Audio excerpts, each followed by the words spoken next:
You're listening to Beauty, Strength, and Dominance, the official podcast of Lingerie Fighting Championships.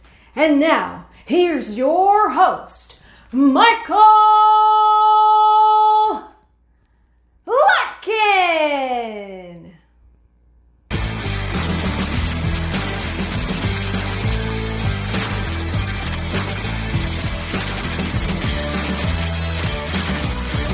Hello, ladies and gentlemen, and welcome back to another edition of Beauty, Strength, and Dominance, the official LFC Lingerie Fighting Championships podcast. My name is Mike Larkin, and joining me once again on this fine program is LFC fan and my dear friend, the one, the only Miss Felicia Palifka. Felicia, it's always a pleasure. How are you?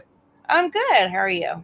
I am good. First and foremost, as we do with each and every one of these shows, folks, you get a nice little into of the LFC faithful, the LFC personnel, and of course the LFC fans, and a lot of people that are near and dear to my heart. So first and foremost, to start off this fine program, congratulations are in order, ma'am. Marriage and another child on the way. I'm very happy for you.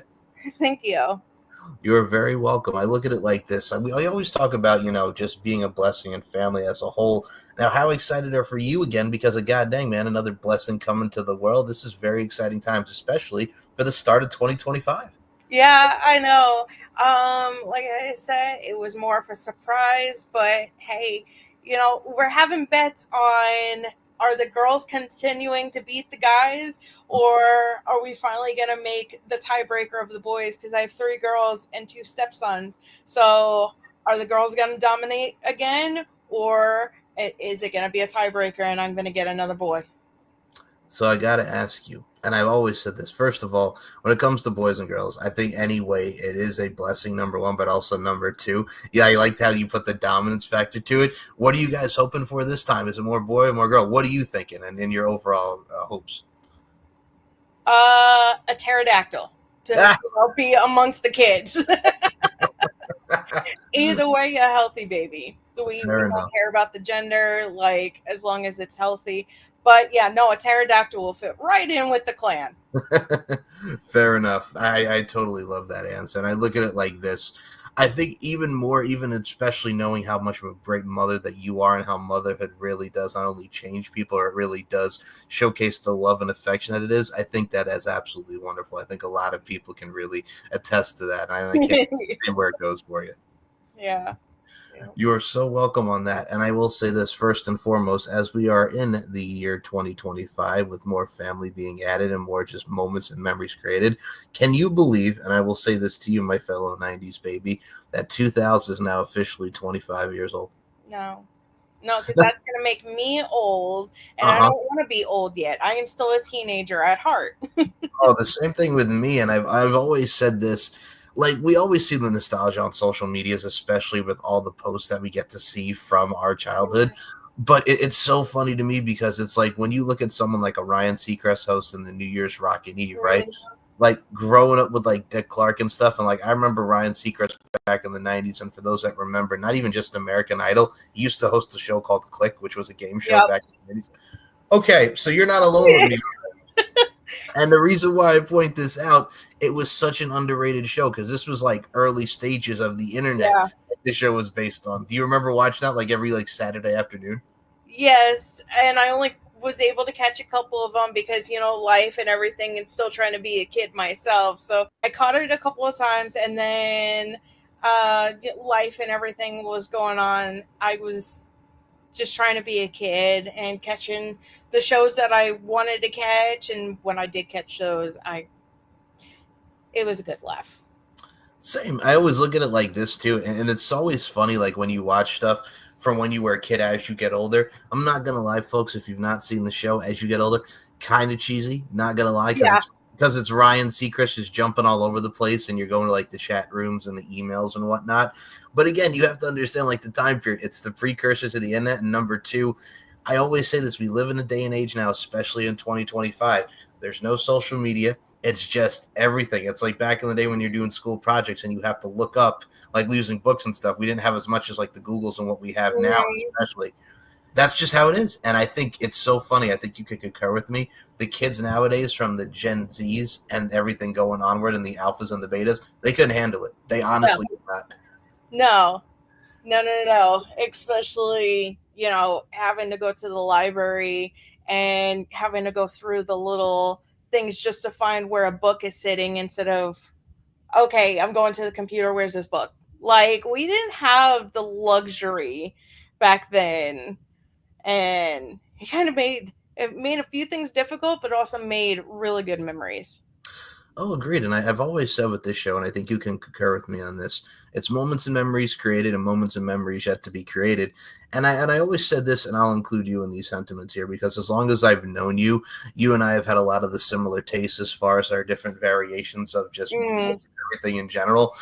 Isn't it interesting as well now, especially with how social media is, like a lot of these kids are finding out about like stuff that we know from like TikTok, which I'll get into TikTok in a second, but how TikTok in itself, it's like, it's funny because I saw a lot of people were playing like Nas and Genuine You Owe Me, and it's like, no, I remember when that song first came out in 1999. Like, no, you can't do that. Earth would proof. And the reason why I say you can't do that is you cannot tell me because you're using these for bullshit challenges to dance when in actuality, like we had countdown shows and stuff that really was live and in living color to check these shows out. I can't do it. No. I was also catching a few because obviously if we're going to be on TikTok, we're going to have two different types of For You pages. The female side of it all was scrunchies and the hair clips that like interchanged like this. They're like, where has this been? I'm like, in the 90s. The 90s. Where it belongs. Exactly. It's like when they start wearing like the old school, there's like all that t-shirts that come out now because of the logo and stuff. And then people are like, oh, this is a cool shirt. And I'm like, yeah, I know. All that's been around for like 30 plus years. Like, yep. Yep. Couple of days ago at work, I work pretty much in a shopping center, but in the middle of the shopping center is a tanning salon. And I kid you not, a older millennial, maybe close to a Gen Z, or not a Gen Z, a Gen X, had the full pink Juicy Couture outfit on. I was like,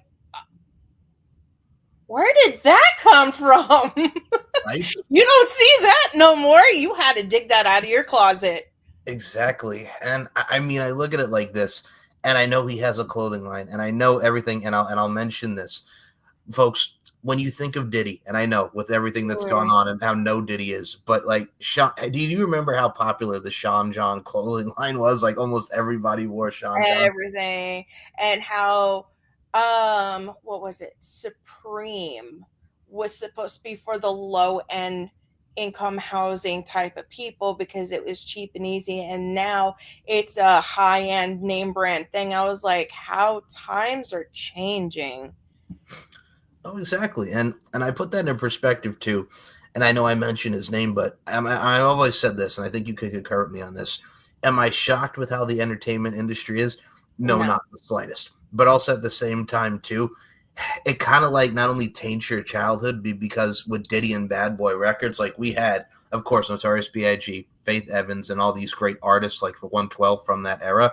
But it's kind of hard to like listen to a track now and hear his voice on it, if that makes any sense, just because it does taint it sort of. But also at the same time, he is getting the justice. Absolutely.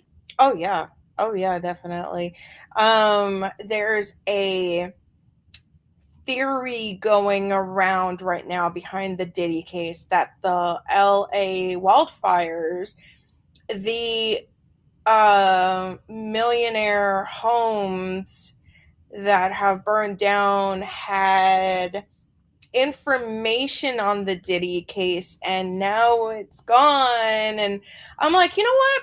That would make sense, because the one that I heard that definitely burned down that stuck with me was Mel Gibson. I was like, I don't know if he would be in on the case, but I wouldn't go past it. Now, okay, you see, I like that theory. I'm not going to lie. I like that actually. Because I'm thinking of Mel Gibson and his lifestyle and how the stuff that he's done, so that would not shock me. And I mean, hear a lot of the stuff too that's going on with like Beyonce and the J-Los and whatnot. But Oh yeah, no, there's a couple of theories that yeah. that Diddy's top Illuminati, and then it goes Beyonce and Jay-Z, and then it goes down the line and go down the line and go down the line, and Beyonce, I don't, if I get killed, I guess it's the truth then, but that Beyonce, if you don't mention her, and you can go back and look at it because it's all over TikTok right now, it's the most interesting thing. If you win an award and you don't mention, I would like to dedicate this to Beyonce, you end up dead. And the ones who don't, the ones who do mention, they don't die. And the ones who don't end up dead. And way back in the day, do you remember when Taylor Swift won her first award, and then Kanye West, before he was whatever the hell he changed his name into, yeah, jumped on stage and said, I'm gonna let you finish, but Beyonce had the best record of all time. They had a theory that he did that to save her, and it's going off the wall because it's the Diddy case and this and that and connecting to Beyonce and Jay-Z, and it's so interesting. I like how it kind of all like ties in together. Yeah. You know what it is? And I'll make a reference to Ghost Whisperer. Yeah, we'll take everybody back to Ghost Whisperer. It's like that episode of Ghost Whisperer with Jennifer Love Hewitt when the girl dies and she thinks it's because of like they were doing the Bloody Mary stuff. Yeah. And it's like, no, because she like had like a health condition, Yeah. but she thought she was Bloody Mary. It's just like one big conspiracy theory came of Bloody Mary is literally what it is. Yep, that's exactly what it is. And it, like I said, I don't know if it's true or not. I wouldn't put it past if it is true. But it's interesting. It's who really is running the Illuminati on the music side. Well, turns out it's P. Diddy. And I'm like, oh, okay. That's not something I thought of. I look at it like this too as well. And I mean, I always kind of equated to this, and I always thought he was a piece of shit just because of the answer. Mm-hmm. Like we mentioned the last time, like the Quiet on the Set case with everything that we saw with the documentary. Mm-hmm. I always equated to like how Diddy not only needs to take full responsibility of this and just saying I fucked up, but I equated to like how Dan Schneider was just like, oh, if that happened and I didn't know, like, you know, then I'm sorry. I'm like, mother effer, like, you know, it happened. Like you see like how these kids are acting and the parents and whatnot, mm-hmm. You know, that a lot of the stuff you could have said no to. So, I mean, accountability is first and foremost. Yeah, exactly. But who wants to come out and actually say, yes, I was involved in something and whatnot? Because it does go back to the kind of conspiracy theories I was just talking about, that if you said yes, you end up dead. So even if you try to tell the truth, you get hurt. So it's just stay quiet and keep your life. But even then, you might slip up. Okay. So now, all right. Now you're going deep with me on this. So now you got me thinking. I'm going to go back onto you like this. We're going to flip the script here. So is it kind of like, and I will say this, by admitting to it, is it kind of like, you know, you're putting the bad karma out there and you don't want karma coming back to get you, so to speak? Yeah, pretty much. That's what it seems like. It really does seem like as much as you want to do the good karma, even if you have even just like that smidges of it's left, that it's going to come back and hurt you. And it's, like I said, it is so interesting to watch. It can keep me up till 2:00 in the morning, even though I have work the next day that I gotta go to work at 9. And I'm like, I can't stop. This is so interesting.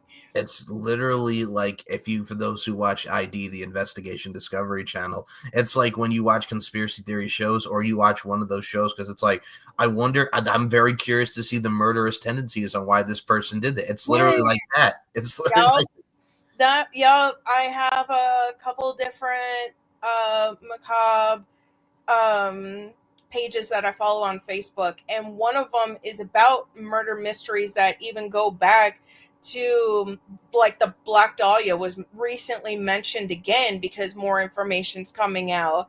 The Zodiac Killer was mentioned. And it's all little things put together.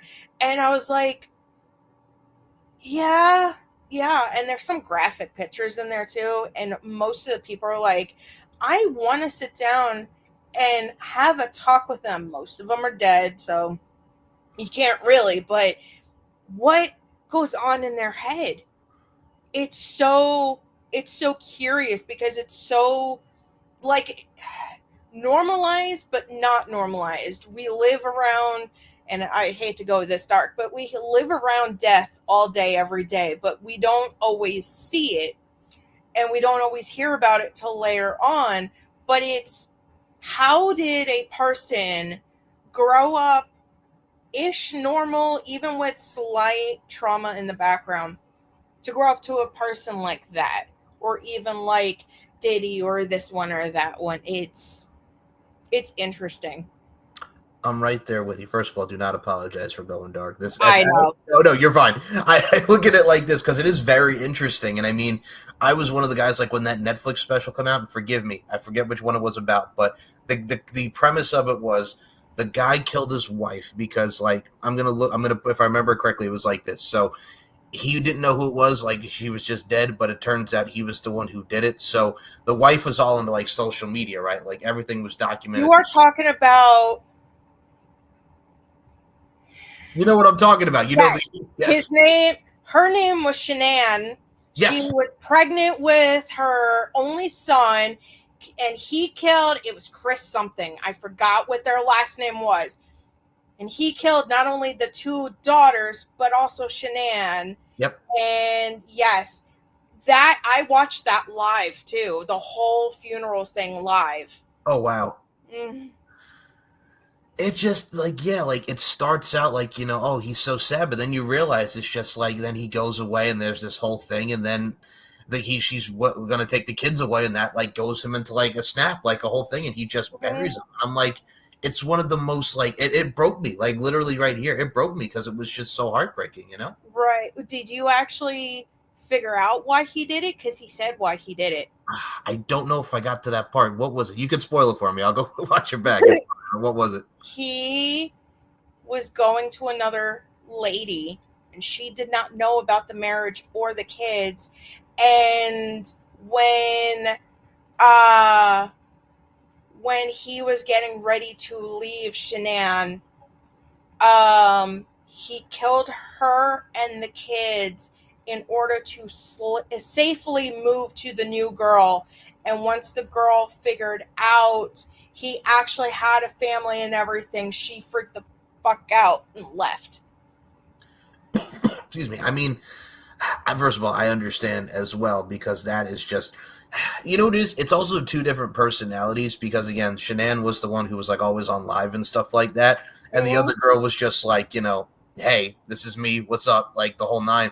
Different contrast in personalities, but also at the same time, too, if you're having problems, just, like, fucking work it out. I've always said that. I guess that's my traditionalist in me, but at the end of the day, you got kids, work the shit out, and then just instead of going to the other one. You know, right, but most of the time they don't want to work things out, because then they're admitting that they're doing something wrong, and they don't want, because that's also part of being a narcissist and a controller and all these other things. And it's so heartbreaking when, instead of just sitting down and communicating with your significant partner, because it's not just guys who do it, females do it too, but they don't. And it's weird, females don't get as caught than the males do, and I've been curious why about that one too. But it's really one of those, just sit down, tell them, look, I don't feel like this is working out, just go your way, I'm gonna go my way. And it also, don't quote me on this, I think it took about 3 to 4 years for their house to get sold after everything. And for, I know, the first year it was a memorial, and the people who live in the house, I don't know if they still live in the house or they lived in the house for a short period of time, they would still get flowers and everything in their front yard. I haven't kept up with that situation in, like, a little while. But now I'm curious to going back. Same, and I mean, I look at it like this, and first of all, this is the best stuff you can get with Netflix as well, folks. And I mean, the other one that also got me interested. Did you watch the Menendez brothers one, like the one about the Menendez brothers? No, yet? it's on the list. There's a whole lot of. I'm going between HBO and Netflix on so many things. HBO to catch up on movies that background noise, but Netflix when I really want to sit down and watch something. I know about the Menendez brothers and how they went to 2 different prisons, and I also know the lady, and I forgot her name, the lady who killed Selena. Oh my goodness. Came up for parole and she was denied, but she's been trying to get out really, really bad. I equate her to like Mark David Chapman, and the reason why I say this, folks, is because Mark David Chapman killed John Lennon. This woman cold-bloodedly was the head of her fan club and literally took money. And the fact that she got caught, and the fact that Selena left her because she loves Selena, and then she winds up killing her after they have a confrontation. Heartbreaking, because that woman, if you listen to her music, as we all have, we've seen the movie with Jennifer Lopez. That woman was going to be an absolute effing star if she wasn't already. Oh, yeah. I wanted to go. I had the chance to go down to Corpus Christi, to go to the memorial site and everything, and I did not take it. And I'm planning a trip to go back to Texas, and I think I'm going to go make a trip anyways. So if I go, I'll bring a flower just for you too. Oh, I appreciate that. And I will say this. Yolanda was the woman's name. Yolanda, yes. Last name. But first of all, and I hate to say this, but y'all, if y'all seen like the live interview she did from prison, that is one ugly ass bitch, to put it in the bluntest of terms. And I hate to say it like that, but damn it. Like, holy, she fucking, I was not expecting that, because she just comes out, she's looking all mean. And I'm like, lady, for someone who's crying the fact that you killed your best friend and you love Selena on this, you had no effing remorse in that fucking interview. Are you fucking kidding me? Yeah. You did not care about Selena. You got care because you got caught stealing the fucking I saw clips of it go around TikTok. I was like, oh my God. Like, I know I got to sit down and watch this myself, because it's better when you do it yourself. And I was like, yeah. She just stay in there. Yeah, like I legit got hot, and I'm like, fuck you, bitch. Like, what the fuck are you talking about right now? You love Selena. No, the fuck you didn't love Selena. Nope, she just wanted her for her money. And it's unfortunate, but stuff like that happens. It's the same thing with Mark David Chapman. Like, the motherfucker read The Catcher in the Rye, and I'm holding Caulfield. Now let me go kill John Lennon. What? Like, no. Oh. I got to tell you, like, isn't it interesting as well? And I'll add to that point, because we read a lot of the same books going through our education system and our schooling. But isn't it interesting, like, books like To Kill a Mockingbird and stuff that we read as kids are now, like, banned? Like, Yup. And the funny thing is when my kids get old enough, I've already told my 12-year-old who's going to be 13 this year, and my 7-year-old who's actually going to be 8 here in the next couple of weeks. So I'm already feeling it. When they get old enough, we're going to the band section. We're going to go figure out, and you're going to read. And the funny thing is I hate to say it, but if they're going to ban things like that, go reread the Bible. And that needs to be under the banned list as well. First of all, you're totally fine. It's okay. You know, I've had this conversation with people, and I've always said this first and foremost, and you know me as long as you have. You know I'm very spiritual, but I also put it into this perspective. You can also be spiritual, folks, without reading the Bible. Do I know the Bible? Yes. But I'm very spiritual. I'm in tune with the universe. I believe there's a God and things happen for a reason. But I've always said this. I don't put my beliefs onto people, and I think that's the worst part about it is you're putting your beliefs onto people, and that's the one thing I hate about that, you know? Yeah, I was talking to, who was I talking to? One of my coworkers at my job, and she's Christian, and she believes in everything, but we did bring up a fact of there's no truer love than Christian hate. And we're like, you know what? That's true. That's very true. It is, and I always look at it like this too. We all have our different iterations of how we view things religiously and spiritually, but I've always said this. I'm not the one to cast judgment on people, and I'm not the one who is like the holier than thou person. I always look at it like this. I judge people by their character. I judge people by who they are and what they're about. I don't judge people just because they're like this and like that. You know what I'm saying? We're all different. We're all unique, and that's what puts preferences and everything into perspective and how we live our lives. Yep. I mean, to be perfectly honest, you know my walk of life and everything and the trauma that I've had to deal with, but you wouldn't suspect that I went through that much and everything. When I told my coworker and my manager the real reason why I needed off on Friday is because I go to therapy, but I also work with Nick, Mick, and OSBI, they were like floored. I had my manager in tears, and I made my coworker had to walk away for a second to gather herself and walk back to my station because, like I said, I'm a secretary, and yeah, when I told them I was writing that book, which I've put a few more pages in, it's taken a bit. I'm expecting it to be out and about here in probably another 4 to 5 years. I know I said 5 years, I think the last time we were talking about it, but things in life happen, but I'm trying to get it out.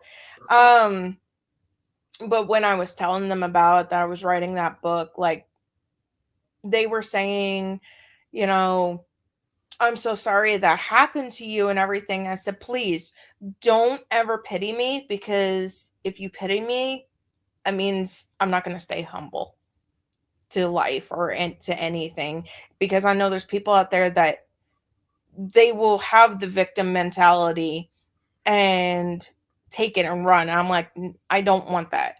I want to be treated as everybody else, whether you have this knowledge or not. But I'm going to stay as humble as I'm human, not gullible, humble. No, I'm right there with you. And first and foremost, I cannot wait till that book does come into fruition. And whether it be 4 or 5 years, I know it's going to be awesome when it does come into fruition for you. I look at it like this. That's how you have to look at it as well. And I mean, we all go through our stuff. There's trial and tribulations, and unfortunately, there's trauma out there, which we spoke about in our last show. But it's just like, God dang it, man, it makes you stronger. And also, it helps. Like, therapy is very much helpful in a lot of things that we have to do to like get back on the up and up. It helps, you know what I'm saying? It's a process, but the process is worth it. Sometimes you got to trust it, you know? Yeah. And I'm actually in July, I'm going on 2 years being with a therapist, and I'm so glad I'm with her. She's amazing. Me and her click, like we clicked almost instantly, and I was 15 minutes late today because of traffic. So I walked in, she goes, babe, what kind of traffic did you run into today? I said, everybody on the highway and every other red light. And she's like, yeah, I feel you. But that's awesome. It's that connection and that synergy. And also, we always talked about this, the accommodation and comfortability factor. I mean, in today's day and age, we always talk about mental health, and we always talk about just getting yourself in tune. I look at it like this: in today's day and age, is what we have. There's always been this, and I hate to say it like this, but with everything that we also have gone through the 90s and the 2000s and how we were upbringing, it's one of those things. I look at it like this, like, again, I've always hated cancel culture just because, and I look at it from the spectrum of, okay, someone said this X amount of years ago, but that doesn't mean like X amount of years later that this person's going to change and have a different viewpoint. So it's always that kind of like fight, that little inner conflict, just like, fuck, you know what I'm saying? How many people are we going to cancel over some dumb shit, right? I mean, I can give you like right now, how my mindset has changed, and not just even because of therapy. Right. Like, when I was with my ex-husband back in the early 2010s and everything, we fully divorced in 2016. In, I think, 2014, 2015, I was really, really good friends with this chick, and she was already a month pregnant. She was having hardships in her family and in her life and everything. I said, okay, come live with me in Texas. She was up here in Oklahoma. I said, come live with me with Texas. I'll help you get on your feet, because that's the type of person I am. She was spreading so many bad rumors about her sister that it made me hate her entire family.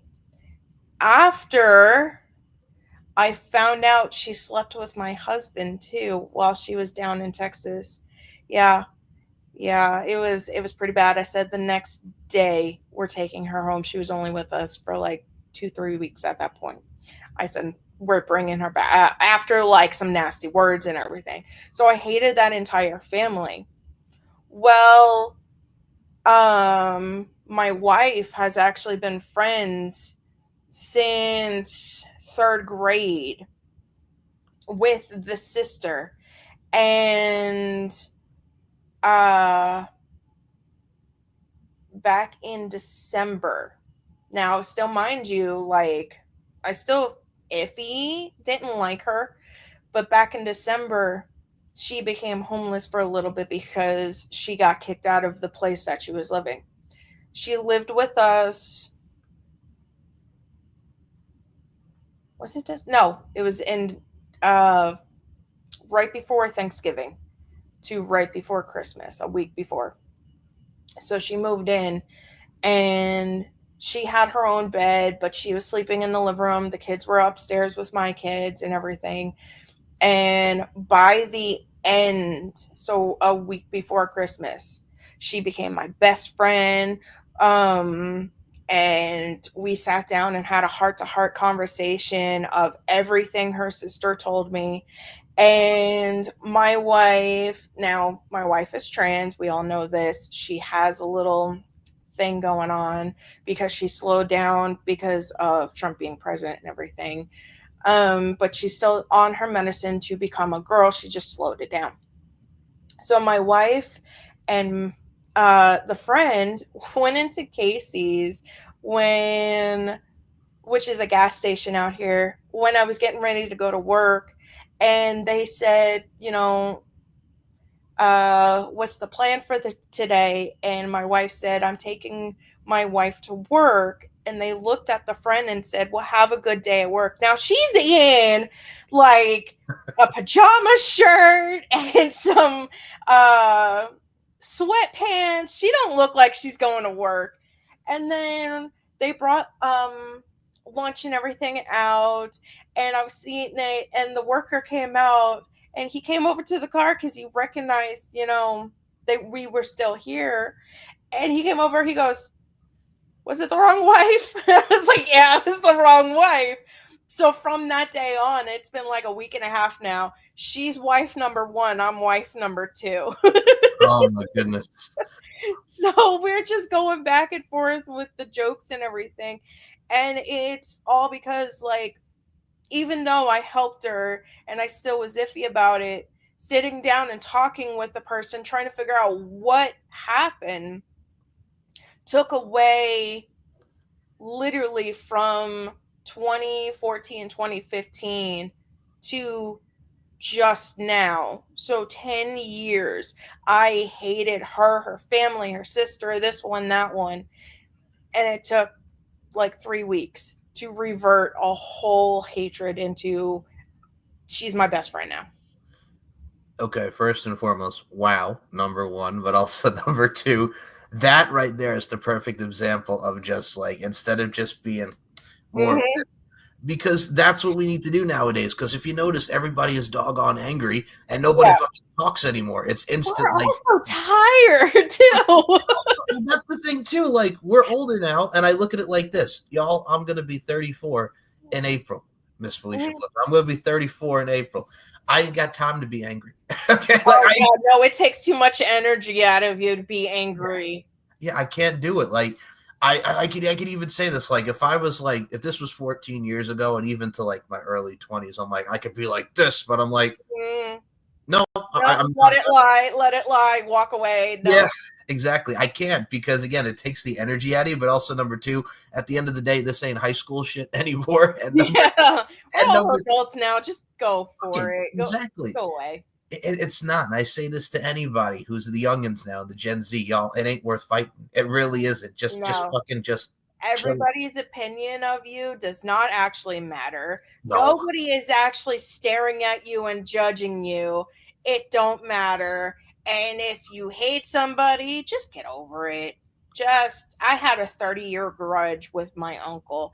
And the only reason it was 30 years is because he died and I won. So, like. God almighty. Oh boy. But no, I look at it like this too. Like I had a thing with someone, like I'll be honest, not too long ago, like we had a little thing. It had been about, geez Louise, we hadn't talked to him about like 2 or 3 years. And then afterwards, because it was both on both of our sides, and I can admit and take accountability on my end, but like we made up. You know what I'm saying? Like we buried the hatchet. And that's what I'm saying, folks. You can't have like a 3-year grudge or however long grudge it is. Because at the end of the day, you think to yourself, like, what the fuck are we fighting for? And number two, it's fucking stupid. Like, this shit is fucking stupid. Yep. It's you hate them one day and the next day, what was that fight about? I don't remember. All right, well, we're good now. Yeah, it's just, and it's communication is so key. And then I look at it like this: we have a generation now where everything is based off. All right, and I'll put this into the forefront because it's a popular show that we grew up on, Boy Meets World, and everybody always compared Boy Meets World and Girl Meets World, and I'm like, the difference in the issues with Girl Meets World is mostly it was like cyberbullying and other stuff. Boy Meets World, it was like drinking, like pregnancy and everything, like normal stuff. And I think that's the thing, like 90s kids, we grew up on that, or even like trying to like sneak into a club with the fake IDs. But nowadays it's more just like social media based. And I think that's almost kind of like the disconnect. And I think we talk about not caring, but again, we're in our 30s. Like, I don't give a fuck what somebody says about me on social media. Right. You know, everybody's gonna have a different opinion than you, and you're gonna be a villain in somebody's story. You're not gonna have so many friends like you thought. Like, I have maybe 5 good friends and a bunch of acquaintances, and that's all I need. Right. That's how you have to look at it too. And I mean, I'll put this into the forefront since you didn't mention TikTok before in our For You pages that everybody can go check out now in our nostalgia. But I look at it like this, like the TikTok ban, like I've always said this, and it's so funny. And a lot of people I've seen say this as far on the social media front. It's like, oh, these streamers now have to go find a real job, which also made me laugh just because of that forefront. That one gave me a good giggle too, because the job that I have, even though I'm a secretary, I still have to do phone calls. And one of the clients said, I'm an influencer. And internally, I was cackling. I was like, there is no proof that you're going to be an influencer because you're missing W-2s, 1099s. And, you know, if you understand what I'm talking about, you can kind of figure out my job. Right. But yes, you can't do actual paperwork with it. You can just say, oh, I made this much and everything, but you have no proof. You have no proof. No, not at all. And I mean, all right, so I'm going to ask you point blank on it. Do you like the fact that it's like slowly going away, or what do you think? Okay, there's too much going on anyways. I'm actually very happy the influencers are going away. I'm kind of happy that social media is getting pulled back. We're spending. So this is what I was looking at earlier today, is we grew up without social media. Right. Which is fine. And it was barely there, but not fully there when we were growing up. But as we were growing up, we came into the technology world, and then the generation after us and generation after us fully immersed in the technology. And you don't see kids playing outside anymore. They're playing on the phones. They're playing on tablets. They're on a computer. And we're, even just earlier today, I was watching people on their phone and driving, and I'm like, there needs to be a ban oh wait, there is a band, but nobody cares. Nobody cares. And like it's really, if we can keep technology for certain things but take majority of it away, I think the world would be a better place. I really, really do think, because keeping it for certain things is also, let's say I had family. Well, my dad moved out of New York. He's living in Pennsylvania. So technology to get in touch with him and FaceTime and video chat and everything. Stuff like that, if we can keep it to like that and a few other things for everybody around the world to talk and to interact, we'd be fine. If we're on it 24/7, there's brain rot going on. We're not actually learning everything. News outlets are not even, they're spewing out bullshit, and even they don't believe their own bullshit. So they're getting paid for it. And then just we're not interacting with the world. We're interacting with the technology through the world. And the new thing that's scaring me is the AI technology, because as soon as it hasn't been a new thing for quite some time, but the recent stuff of the blackmailing celebrities of doing things, or I actually had a phone call a couple of days ago that sounded like somebody I knew calling me up asking for money. I was like, block. Yep. Block. It's scary. It is. Like, AI can do anything, and I mean, Twitter has that new feature, Grok, which is like their AI shit. Like, yeah, it's stuff like that that's taken over. Not only can it be scary, like you mentioned with the phone calls and stuff, but that's, everybody's like, oh, but that's how the technology is, and I'm like, that doesn't mean the shit is fucking good. Like, I'll be completely honest with you. Like 2005, 2006, when MySpace was really coming into its own, I didn't have a MySpace. I didn't want it. I had a MySpace, and then I had a Facebook when Facebook started coming around. And I actually hate Facebook now. I really do. It's too much, like, information, too much privacy is being shown. Too much privacy is being shared and sold and everything. I'm like, nah, I'm good. And I don't mean to laugh, but that also puts a smile on my face. It's just because I feel the same way with privacy. And also, I'll be honest with you, I'm tired of the fucking politics on social media. Can we stop fighting over this fucking shit, please? Like, it's so annoying. Yep. And that's the thing. You don't even want to look at it. But yeah, no, like when MySpace came out, like everybody had it. And as you stated, you had it as well. I couldn't get into it just because I'm like, if I want my music, and I get old school here, and I guess this is where I get it from, is just like, I got my CDs, man. I'm good. Like, I still have my CDs as many times as I ask my 12-year-old. So I have the CD and I have a computer. How do I get my music to the CD? You put the CD in the computer? Yeah. Well, how do you transfer it? I was like, you have to burn a CD with a lighter? No. That's the thing. Like, this is so complex to the teens and everybody nowadays because they don't understand this. Like, they don't get it. Like, they don't get it. And it's no. And I look at it like this, like, especially when you see like a lot of the stuff that we grew up, like Eminem put the Real Slim Shady out on cassette, and I'm like, motherfucker, like, did it on cassette, and it's just like, kids don't understand that now. Like, they don't understand the art of the cassettes. Like, come on, the lost art. And it's like when we used to go into like Circuit City or FYEs and stuff, and they would have that little booth in the corner where you can like listen to the CDs with the headphones. Yeah. So you're like sampling the CDs. Yeah. If you want to buy them, kids don't understand. I think Walmart only stopped doing that maybe 10 years ago. Exactly. Like Walmart was the last one to do it. And it's like people don't understand like how cool that is. Like to just sample the CD before you buy it. Like, come on.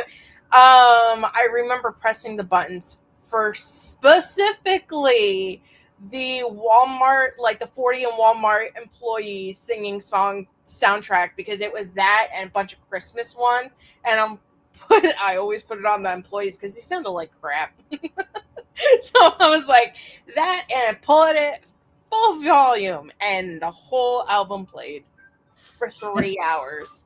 I completely feel you. It's like, and we mentioned New Year's Rockin' Eve earlier. It's like this year, like you had T-Pain and you had Mariah Carey, and I think the Jonas Brothers were on.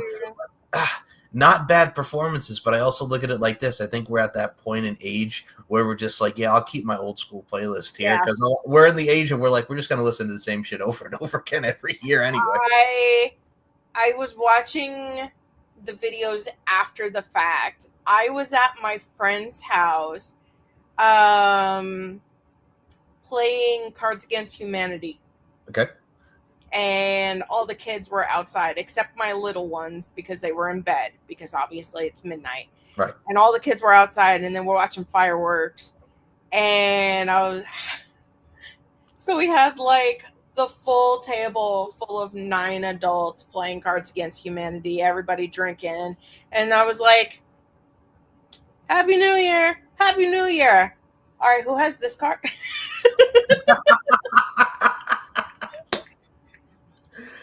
I get it. I like literally. I get it. I totally get it.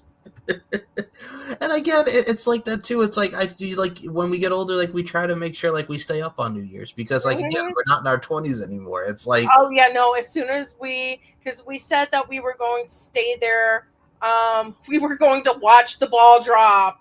We ended up not putting it on. We didn't care. We were playing game, having fun. We didn't go home until almost 2:00 in the morning. And as soon as we got home, all of us were out. Like, no, we weren't staying up no longer. We caught the ball dropping the next day. Okay, so I like where this is going here, just because you're making me laugh. And this is also a lot of our age group can attest to this. Like, I'm watching the ball. I have my mom and we all get together and we watch the ball drop. But here's the thing. That's literally what we do. We're just sitting there, and I'm just literally telling my mom, can you just tell me when the ball drops so you can just watch the ball drop? And I hate to put it like that, because like you like to see your favorite artists and stuff. Like as a kid, it's cool, like, you know, the experience. But as you get older, it's just like, yeah, can you just tell me when the ball drops so we can say Happy New Year and just hug each other and just enjoy the New Year? Yeah, so I can go to bed already. Come on, yeah, just can you tell me when the ball drops? I mean, like how many times do I got to see Jenny McCarthy kiss the cop? Like I know what's going to happen here. Like, I know Yes. As we get older, it's the things that we were excited for, we are no longer excited for. We are tired and we're old. It's literally it. But I think what is cool about it, as we get older, we do, like we mentioned earlier, we adapt, we grow, and we even get more wisdom to it. So there's plus to getting older. Oh yeah.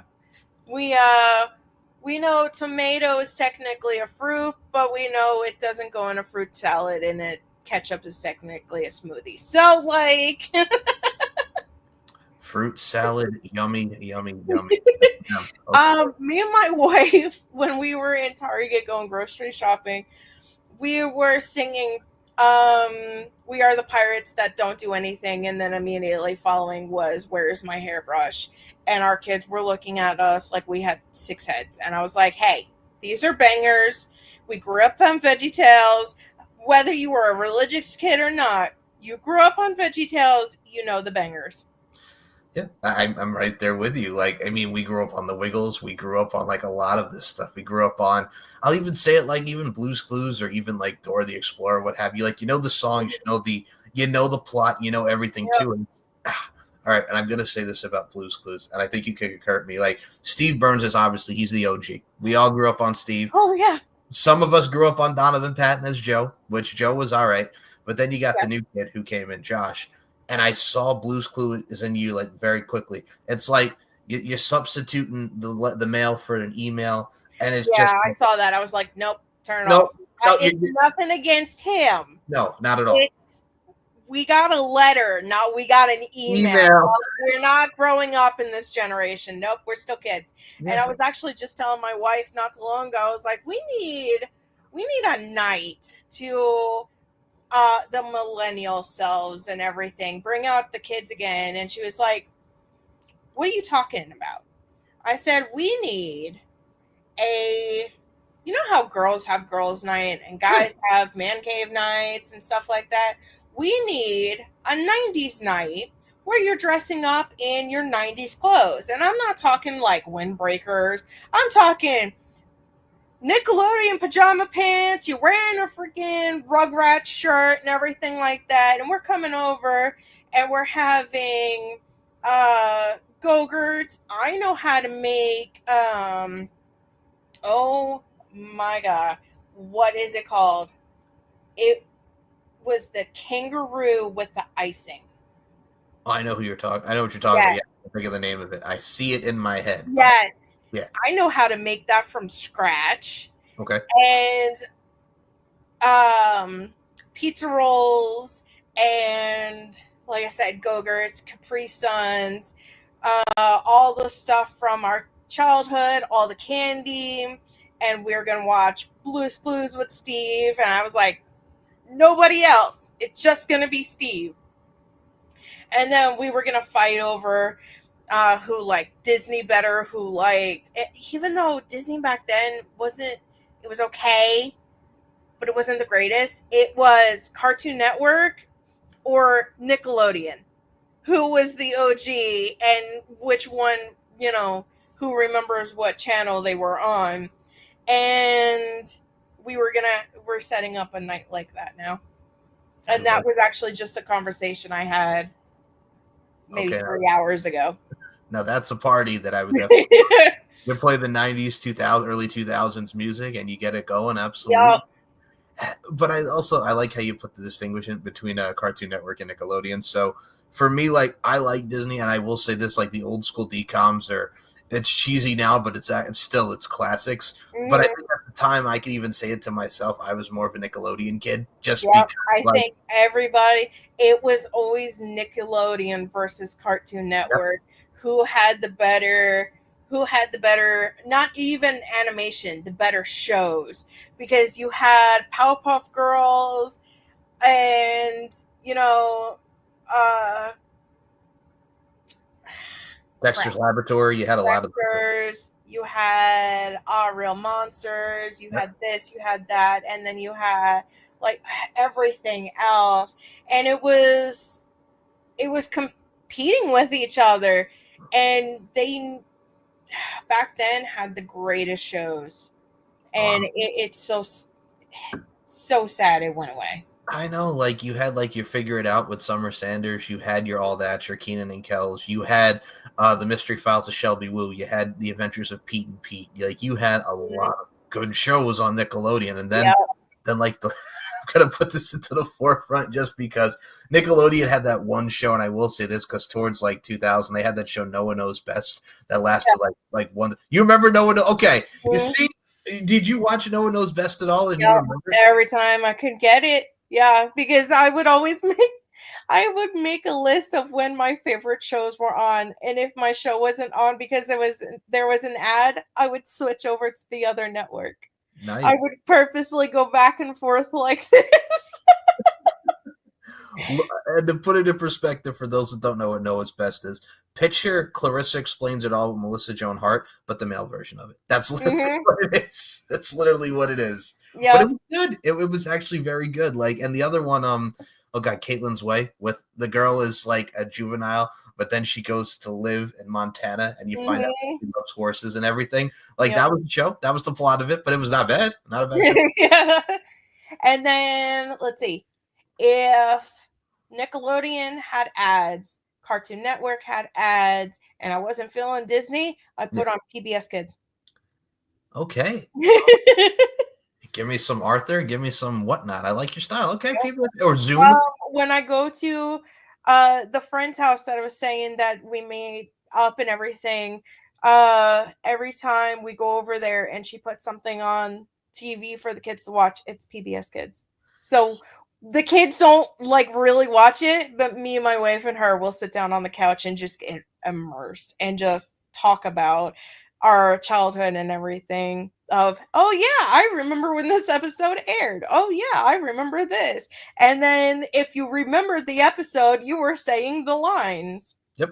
That's literally how it is. And what I love about it too as well is, and I'll mention the show like Zoom, like when you had Zoom back in the day in the 90s, like the early episodes of Zoom that was on PBS Kids. Yep. Like I'm saying, like people don't get it. And yes, I know it was a show from the 70s, but we had the 90s version of it. Yeah. So, Yep. And actually talking about Zoom, we found Zaboomafoo. And OG Zaboomafoo on freaking TV. Oh my God, there's a throwback. That freaking wishbone. Jesus, like give me some of those. Holy hell. Right. And we were surprised to hear that Zaboomafoo had a granddaughter who is alive right now. Holy hell. Wow. Yeah. Yeah, we felt old when we figured that out. Man. Again, like this is what we had, and this is like, again, isn't it interesting? Like the stuff that we love as a kid, and then it goes away, and then as an adult, we fully appreciate it. Like, yeah, what we, yep. I think the other thing I will say this to you, and this is what also made me laugh because you see a lot of it on social media, kind of compared to what we had, and I saw it on YouTube. Drew Hill, which was Cisco's group before Cisco had that thong, a very popular R&B group. Like this is like early all that when they had like the R&B before they kind of like went to the boy band. It's like, how could they be singing this songs about foreplay and whatnot on the kids show? I'm like, okay, record scratch, and they changed the lyrics to make it clean because it's like, how could they do this? I'm like, because nowadays, before everybody gets so up in arms, it's like there's ways to censor it and how to be cognizant and have common sense of how you perform this song on a kid's show. I was watching a video on Facebook earlier today of a guy our age, and he was like, you know, we didn't have dirty music back in the day, and showing your kids the music you grew up with, and then you realize why Kids Bop existed. Oh my goodness. But yeah, and like what I'm saying, like about the fact like we could change it up and be cognizant of where we're performing these songs, depending on the lyricism of it. But like this gentleman said, like we had Kids Bop and whatnot, but I'm like, that's what a lot of those kids were raised on. Like, again, it's just, like, and I'll say this about Kids Bop, they weren't bad CDs, but it's just like, I don't need a friggin' 12-year-old singing to me. Yeah. I'm sorry, Miss Jackson. Ooh, I am for real. Like, come on. Yeah, I know. I didn't like Kids Bop, but now I understand why that was made. It's for the kids. We got the uncensored version. They got the censored version. Yeah, it's how it was. And it was a different time, but I look at it like this. Again, things do evolve as we get older, but still, it was a hell of a time. You'd have to be in that moment, right? Yep. I was actually talking to a friend of mine who we all had the emo and scene phase. I was like, you want to go relive 2012 in our scene phase? Yeah, sure. All right. So what are we missing? We're missing the shader sunglasses. All right. Who's getting green? Who's getting pink? Who's getting red? We're all getting black, but who's getting certain colors so we can just dress up one day? I don't give a fuck that we're fat. We're just going to dress up one day and go walk the mall like we're hot shit again. It's like everybody like that wore the Jersey Shore stuff when that first came out in 2009. And I mean, I even look at it like them, like they're in their 30s like us, but it's just like they're still partying. It's like, y'all really going to still like do this from time to time. All right. Y'all gonna fist bump it like now. You're having a hangover for like 6 days. You're calling out of work. Exactly, and it's like, look, I'm glad the situation like turned his life around and got through his addiction. I really am, but I don't need to see a 30+ girl band fist bumping in the club again. I really don't. Right. I'm sorry, I can't do it. The first few episodes after his rehab was like, hey, nice, yeah, same thing. It's 20 seasons later, okay. Yeah, like they're gonna party. Like again, it's not 2009. Yeah. But that's how it is. And I mean, I look at it like this, and I will say this since this is the Lingerie Fighting Championships podcast, and I got to bring this to your attention because we talked about your fandom last time, and we talked about the overall empowerment of women and what we get to see, internal and external beauty. But I always look at it like this. With what we have with lingerie, and we see it in popular culture, isn't it interesting, though, because I'll mention the internet again. Like back in the day, you had the Babe of the Years and stuff like that, and how the early intro to internet to see how it's evolved. Isn't that crazy to see? Yeah, you had decent Playboys back in the day. Now you got crap. You did. Like you had some good play. You had the Jenna Jamesons, you had Pam Anderson, and all these people. Now it's just like, all right, whatever. And I hate to put it like that. Yeah. The stories back in the day. Now, going to gas stations and you would obviously Playboy and Curiosity because you know what's in it. But I would find it and read the stories, read the backgrounds of how did they become a playgirl. And some of them were really decent stories, and some of them was, oh, a friend of a friend and everything. But the ones that actually went into depth, like there's some empowerment behind it. And it wasn't faked or anything. Like you can really tell this was a genuine person. And then you look at the stuff now was, oh, I'm just here to make the money. And it's like, now, okay, no, bye.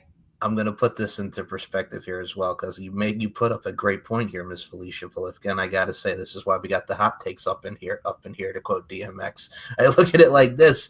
We're in a day and age now, which I agree, this is one of the reasons why I got into this podcast, telling the stories, except for just, okay, they're wearing hot lingerie, but there's a story to it of why we got here.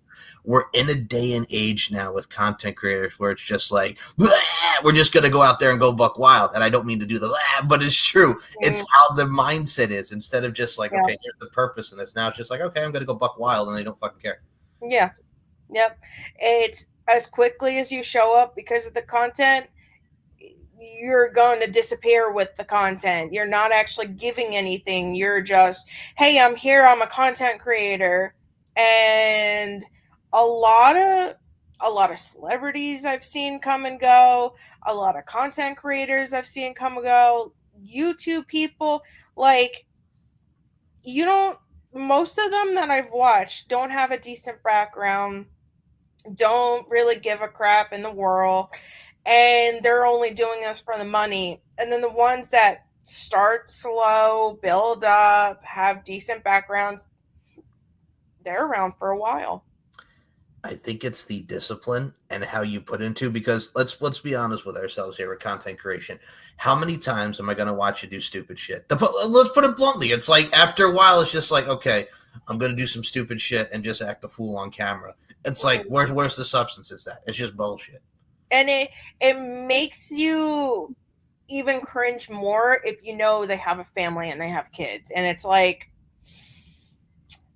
I can only watch you be an idiot so many times before I start to think, are you really like this at home?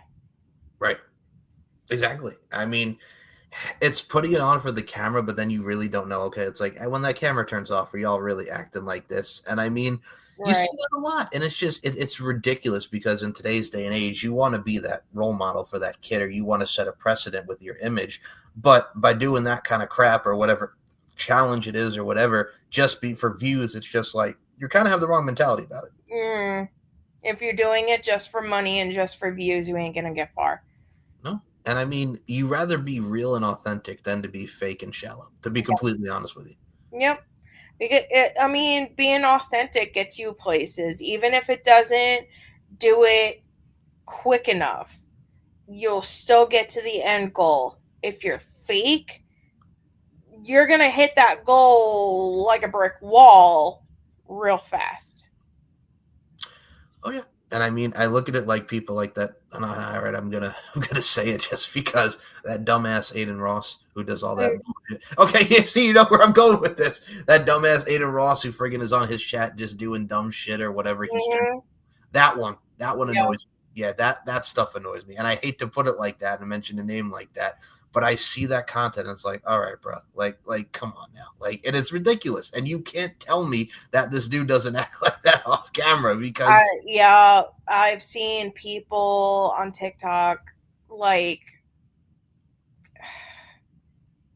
do the in clip. I forgot what it's called, but yeah, just comment and talk about it. It's like, okay, yeah, enough.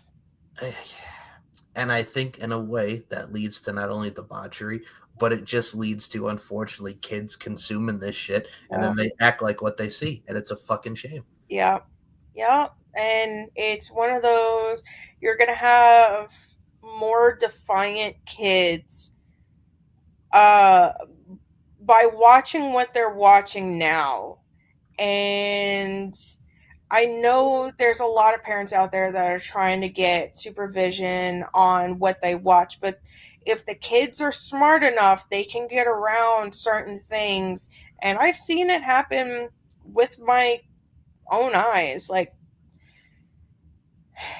kids nowadays are smart, and they're a little too smart for their own good. And I've seen even my 12-year-old daughter get in trouble because she found something she wasn't supposed to, and she got in trouble, like big trouble for it. It's funny because, and I look at it like this, because when I was a kid, like Cyber Patrol was a big thing. I don't know if you remember the Cyber Patrol. Okay, see, all right, now you know where I'm going with this. Like, we don't have like that lock of like, you know, Cyber Patrol and just like making sure kids don't go on these sites or what have you. We don't have like those blocks like we do, and there can be blocks, but again, but people, they're gonna find it out anyway. How about we don't have them find it? Like, yeah. I mean, not to bring it up, but I love the ban on porn right now, where you have to put your government ID in to like actually scan it to get into the site. And I think I read an article that kids are still going around it because they're sneaking their parents. And it's like, okay, what now? Because you can't take a picture of like the room and everything. It's, here's my ID. Yes, I'm over 18. Yes, let me watch. So I'm gonna say this, and like I said, don't apologize for going dark, or don't apologize for saying that. You can bring that up; it's okay.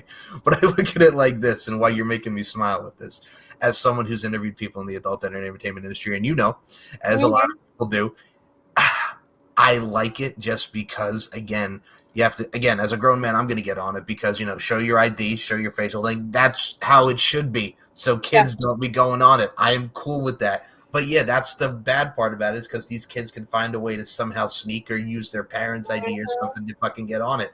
I like it too. Like the ban on porn, I concur with you on that. And this is someone who has also seen it in their own right, as have all of us who are adults, ladies and gentlemen. But at the same time, you can't be having your kids go on this. You need verification. You need to lock that shit down. Mm-hmm. Yeah. I'm with you.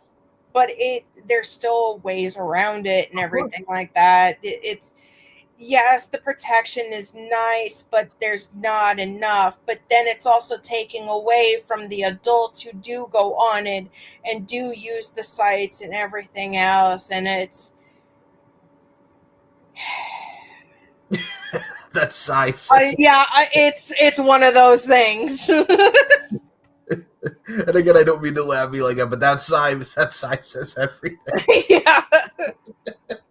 Because that it is, and you find that as we get older, man, it's like, even as adults, we're just like, just because it's like we could be doing so much more here, but we just don't do it, you know? Yep.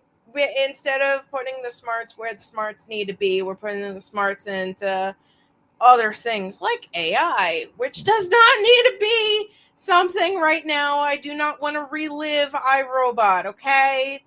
I watched that movie enough. This one taking it back with friggin' Will Smith and iRobot. I remember seeing that in theaters, and friggin' Shia LaBeouf's character acting all hard, and then he just yells at him, "Stop cursing and go home!" Like that part always makes me laugh. He's just cursing, and he's like, "Shut up! Stop it! Go home! Go home!"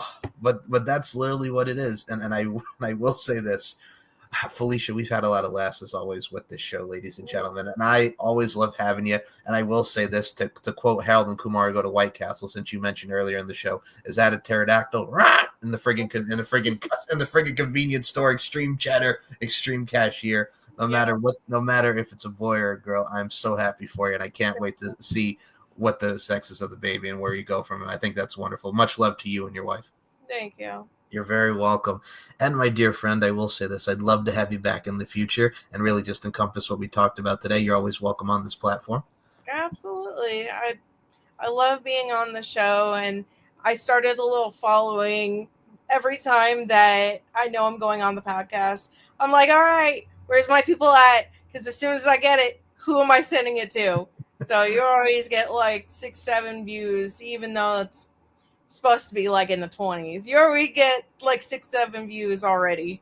Hey, I mean, the view's right there helping itself no matter what it is. If we get more eyes on the product, that is wonderful within our brand and everybody's respective brands. You start somewhere, and I got to say the journey is worth taking. And I will say what is absolutely worth taking is this woman on social media. We mentioned your photography many of times on this show, and we mentioned you as a whole. Where can we follow you on the Instagram from, the Twitter front? The floor is yours. Go right ahead. So I have a personal Twitter. I actually changed directions with my photography. I stopped shooting people. I'm focused more on the art base and trying to get back into art galleries and everything, because I went and found the last time that I went into an art gallery was back in 2022. And I was like, all right, it's been 3 years now. I'm going to start getting back into it. So right now it's on hiatus, but I'm going to start posting stuff probably by the summer. I am working on building a photo book that is going to have, not going to give too much away, but a story to tell. And then black and white images, certain color ones, and everything like that. Like I said, I'm going back to art-based. And to find me is it's Palifka Photography on Facebook. Same thing with Instagram and TikTok as well. But I don't really use my TikTok because I decided against it, because the things that I was going to do with it, I went a different route. So TikTok is going to showcase, if it's still going to be around, if Right. not, it's going to be on Instagram. TikTok's actually going to be showcasing the art exhibits when I get into them. All right. Well, I will say this. As long as I've known you, you've been very multifaceted, and I can't wait to see more of your art expressed and showcased in that form. And your links will be in the description, so everybody can give a follow to this awesome human being right here and my dear friend. And I will say this. If y'all want to follow LFC, y'all should get on the bandwagon and follow LFCfights.com. Check out the VIP section of LFCfights.com, where you can see this podcast, that face right there, and many great episodes of the LFC podcast, along with Tommy Bell Art's Sketchy and Funny. You can check out all the LFC events and the latest LFC event, LFC 41 Lingerie Fight Club, the LFC reality series, LFC Exposed, and so many things. Follow us on Facebook, Instagram, Twitter. I'm not calling it X because X ain't going to give it to you. Rest in peace, DMX. I still call it. You can follow us on TikTok if it's still going to be. Apparently, the ban goes in on Monday, so we'll see. Yeah, exactly. Like, like I say, they say card subject to change or friggin' to be determined. There it is. But no, if y'all want to follow us, the links will be in the description. If you want to subscribe to my YouTube, it's Mike Larkin92. And Felicia Palifka, as I always say with each and every closing of this show, life is an art form. Well, we're all applying our crafts in amazing fashion. Continue to apply your craft in amazing fashion. That is like the title of the show and my overall mindset. Beauty, strength, and dominance, the three key elements that make women the work of art that they are. And Felicia Palifka, I include you in those sentiments. Thank you so much. Thank you.